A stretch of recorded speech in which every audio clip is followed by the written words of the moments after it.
कोलकाता में lady doctor के rape और मर्डर के केस में हर रोज नए खुलासे सामने आ रहे हैं। सीबीआई इस मामले की जांच में जुटी हुई है। सीबीआई लगातार इस मामले में आरोपी संजय रॉय से जुड़ी नई जानकारियां सामने ला रही है। इस बीच संजय रॉय के साइकोलॉजिकल टेस्ट से जुड़ी कुछ अहम जानकारियां सामने आई हैं।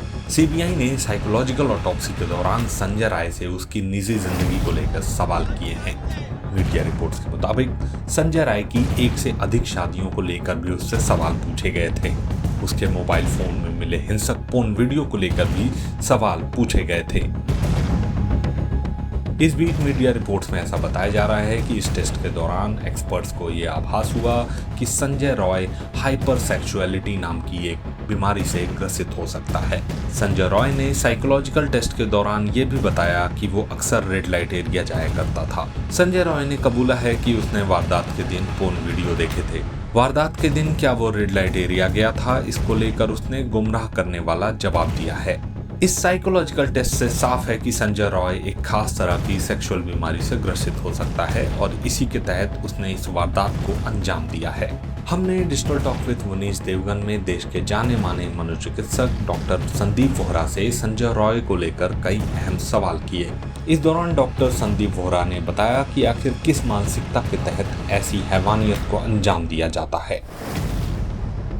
कोलकाता रेप केस के बाद पूरा देश दहल गया है। हर किसी के दिमाग में यही सवाल आ रहा है कि वो इंसान कैसे हो सकता है। यही सवालों के जवाब देने के लिए आज हमारे साथ भारत के मशहूर साइकेट्रिस्ट संदीप वोहरा जी जुड़े हैं। स्वागत है आपका सर। नमस्कार।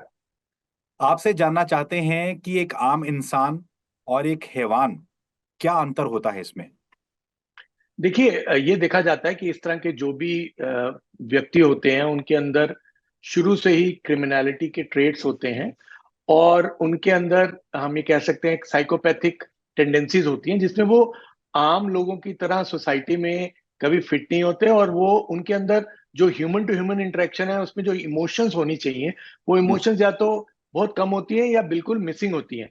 तो अगर किसी को चोट लगती है और मान लीजिए कोई चीज आप किसी के साथ टकरा गए तो आप एकदम सॉरी बोलते हैं, तो क्योंकि आपको लगता है भाई आपकी वजह से किसी को कोई नुकसान ना हो, तो ये एक नॉर्मल ह्यूमन रिस्पॉन्स है। बट इस तरह के जो लोग होते हैं जो साइकोपैथिक होते हैं उनको कोई मतलब नहीं होता, उनको कोई फर्क नहीं पड़ता, वो इमोशनली बिल्कुल ही मैं कहूँ कि नंब होते हैं और वो ना इमोशंस अपनी व्यक्त कर सकते हैं दूसरे की महसूस कर सकते हैं। इसलिए जब इस तरह के कोई भी जघन्य अपराध होते हैं उसके अंदर अधिकतर देखा जाता है कि इनकी पास्ट हिस्ट्री में जो अपराध से पहले की हिस्ट्री है उसमें या तो रिलेशनशिप्स होती नहीं है या मल्टीपल रिलेशनशिप्स होती हैं या वो जो होती है वो बड़ी फ्रेजाइल सी होती हैं, बहुत जल्दी टूट जाती हैं और इमोशनली अनस्टेबल लोग माने जाते हैं। इस इन सब चीजों के साथ अगर कोई व्यक्ति नशा करता है तो वो नशे के अंदर फिर वो ऐसी चीजें कर लेता है वो विदाउट नशा शायद ना कर पाता हो, तो उसके ब्रेन के अंदर फिर वो चीजें सारी जो चीजें छुपी होती है वो बाहर आ जाती है। तो एक व्यक्ति जो वैसे एक एवरेज आदमी की तरह रह रहा है सोसाइटी में, वो दारू पी लेता है या भांग का नशा करता है, किसी भी चीज का नशा करता है, तो उसके अंदर एक हैवान आ जाता है। तो एक नॉर्मल व्यक्ति के अंदर वो गुस्सा कर सकता है और वो तोड़फोड़ कर सकता है, गाली गलौज कर सकता है, पर अगर इस तरह का व्यक्ति है तो वो इस तरह के जघन्य अपराध भी कर सकता है, चाहे उसे नशा किया हो चाहे ना किया हो। इसमें एक चीज ये सामने आ रही है कि इसने पॉर्न वीडियो देखा, उसके बाद वो सेमिनार हॉल में पहुंचता है और उसके बाद वो इस जघन्य अपराध को अंजाम देता है। आपको क्या लगता है जो पॉर्न वीडियो है, इस कितना बड़ा रोल है इसमें? देखिए, डिपेंड करता है। जहां तक जो न्यूज आ रही है ये पॉर्न एडिक्ट था, तो जब आप बहुत ज्यादा इस तरह की कोई भी चीज देखते हैं तो हर वक्त वो आपके दिमाग पे हावी होती है। तो जो सी चीज आप एक पर्दे पर देख रहे होते हैं तो आपके अंदर के जो एक हिडन फ्रस्ट्रेशन बोले या हिडन आपके अंदर की जो डिजायर है उसको आप एक रियल लाइफ में करने के लिए कोशिश करते हैं।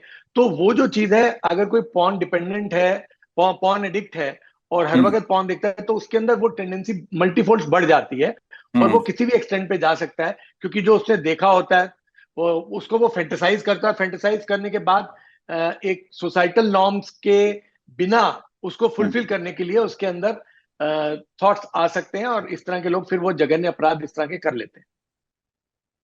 अभी इसका साइकोलॉजिकल टेस्ट हो चुका है, उसके बाद पॉलीग्राफ टेस्ट के लिए ले जाया जाएगा। लेकिन अभी जो सीबीआई जो जांच कर रही है, कहीं से भी इसमें पछतावा नजर नहीं आ रहा है इस बंदे के अंदर। तो कैसी सोच बन जाती है इन लोगों की, ये जो महिलाओं के साथ अपराध करते हैं, क्या इन्होंने फैमिली में ही कुछ ऐसा देखा होता है, कभी महिला की इज्जत नहीं की होती? क्योंकि इस केस में भी यही नजर आ रहा है। जी जी, बिल्कुल सही फरमाया आपने। देखिए, इस तरह के जो लोग हैं, अधिकतर देखा जाता है कि उनके अंदर, जैसे मैंने बताया, कि अंदर से एम्पैथी नहीं होती, मतलब वो इमोशंस फील नहीं करते। इसके अलावा अंदर से वो, उनको बोलते हैं कोल्ड ब्लडेड मर्डर।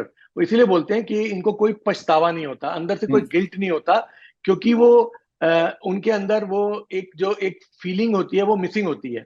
तो यही रीजन है, कहा जा रहा है कि इसके पहले 3 या 4 शादियां भी हुई और वो कोई स्टेबल नहीं रही, क्योंकि वो ये भी दर्शाता है कि इसके अंदर फीमेल जो ऑपोजिट सेक्स है उसके लिए किसी भी तरह की रिस्पेक्ट नहीं है, या उनसे एडजस्टमेंट के इश्यूज हैं, या लो सेल्फ एस्टीम है। अ, ये भी देखा जाता है कि पास्ट में कई केसेस में देखा जाता है कि बचपन में उन्होंने इस तरह का वातावरण में पैदा होते हैं, या तो बहुत हम्म। ज्यादा मारपीट देखी होती है, महसूस की होती है, या उन्होंने जो आसपास का माहौल है उसमें औरत को की बेइज्जती, या औरत के साथ मारपीट, या औरत को कुछ ना समझना, ये देखा होता है। तो वो जो चीज, जब वो बड़े होते हैं तो ब्रेन पर उसी का ही एक छाप बच जाती है। तो वो जब वो बड़े होते हैं तो उसके बाद जब वो इंटरेक्ट करते हैं तो उसी छाप के साथ एक नेगेटिव व्यू ऑफ फीमेल्स लेकर फिर बड़े होकर वो इंटरेक्ट करते हैं। लेकिन हमने निर्भया केस देखा था, उसके बाद अभया केस देख रहे हैं, जो ब्रुटेलिटी की गई है।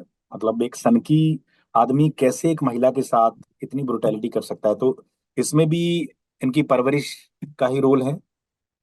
देखिए, ये इनके केस में कह पाना मुश्किल है जब तक कि हमें डिटेल नहीं मिलती इनके बचपन की, कि क्या था, और इनके रीजन नहीं मिलते। बट ये देखा जाता है कि इस तरह के केसेस में, कि ये किसी भी हद तक दूसरे को नुकसान पहुंचाना, या दूसरे को ओवर पावर करके अपने आप को सुपीरियर बनाना, चाहे वो टेम्परेली कुछ समय के लिए हो, वो करना चाहते हैं, क्योंकि सारी उम्र इनके सामने कुछ ना कुछ इस तरह का रहता है कि वो अंदर से, उनके अंदर हीन भावना होती है, अंदर से इंफ्योरिटी होती है, अंदर से लगता है कि जो फीमेल सेक्स है वो शायद मेरे से बेहतर है, तो मुझे किसी ना किसी तरीके से बदला लेना है।